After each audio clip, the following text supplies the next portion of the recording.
Muntikan ka na oh. Muntikan ka na. Tayo Marqueris. Kaya tindahan sa tindera. Ah, walang cobra dyan, Brad. Wala, Brad. Tanongin mo. Nasa bote, te? Oh. Okay. Sa kabili kang tato. Ito, lalagay ko tato. Hindi nga. Ayun, ito. Gagawin dito to. Wala naman tayo gold. Ang bibili. Dura. Yung yellow po. Ganda naman ito. Sino to? Ano nga ito? Sino to? Mamaya anak na. Isa lang po. Kaya isang mineral po na maliit. Ah. Cobra muna ako. Isang cobra a day makes the doctor go away. Isa lang ako. Puro tubig na ako eh. Nauumay na ako sa tubig. Cobra muna tayo isa. Tubig ta. Puro ko tubig ngayon. Tawagin nga nila ako deep well eh.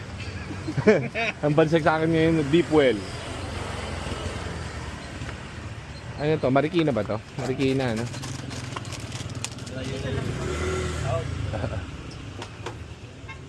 Binibining may saklay to turn my life into a... Mahulog yan. Harap, ang lamig.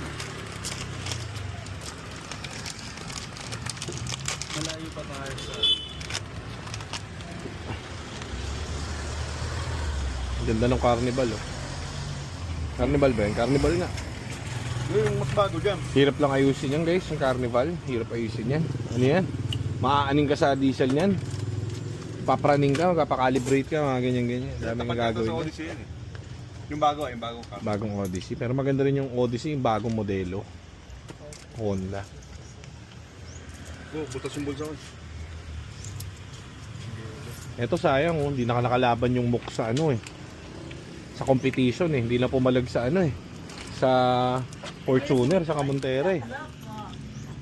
Meron silang bagong labas pero... Nalalamin natin din na yan. Kung galing auto mo. Oo. Yun guys, so meron... Ay, gago, hindi ka na ako. Meron ako dating ganito. Buta ano yun, matindi kwento nung guys. Kaya nag-buy and sell nga lang din ako eh. Nabili ko yun, parang pandemic. Ano, first owner yung ginagawa ko pala yung system doon eh. May pumasok na ganyan guys, so legit yun ni ari ng kumpanya. Siya talaga nakapangalan doon sa kumpanya.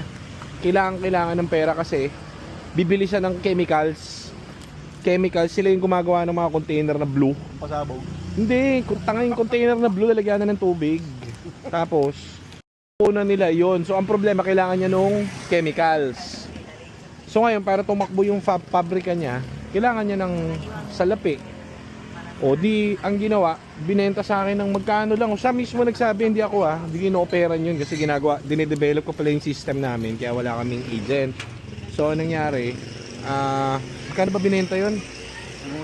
Ano yun eh, 2016 LSA MOOC top of the line loaded Autobot 4x4 look, ang pogi. Basta ano yun, around siguro 700 ko yata nabili. Tapos parang after one day may bumili sa akin ng saan ba nabenta? 950. Parang ganun. SM San Lazaro na Walang agent yun. Sabi ko, grabe naman pala. Laki pala ng kita dito sa ano Laman akong ginawa. Kasi yun yung market value talaga ng MOOCs. Tapos yung nag-offer naman na kliyente, hindi ko tinawaran. Talagang siya nag-offer. Pumunta siya tapos nakiusap. Sir, meron akong unit 700k. Sige nga, tignan ko nga, sabi ko. Hindi pa GTA yan, di ba? Wala pang GTA noon eh. Sabi ko, ayos dito All goods in the hood, ang laki nun Sabi ko, wala akong ginawa. Nagkamot lang ako ng singit. Okay din So, dinevelop ko na yung system, tapos nagkaroon na ng GTA, gano'n. After nun, yun ang tirada ko dati, puro ako, hindi ko alam kung anong tawag sa ganyan. High-end ba tawag dyan? Kasi, mataas na eh. So, Fortuner, Montero, yan ang mga binibenta ko dati. Hanggang sa, yun nga, nagkaroon ako nakabili kami ng di ba naman laging birthday, nakabili kami ng tiklop ng papel peke. Di sinoli ko sa HPG kasi wala, katangahan namin yun eh. Hindi ako magaling tumingin ng papel, so yun, mali ko yun. Yan, nawala na ako ng gana sa mga ano, ang tawag dito. Malaking kita pero malaki rin ng risk. So ganun siya. Kaya kayo mag-iingat lagi. Laging pag-aralan. Parang ganun siya. Pag-aralan nyo lagi sa kailangan 5 steps ahead kayo sa mga loko-loko. Ayun lang naman. Tapusin natin itong cobra ko. Okay, mais.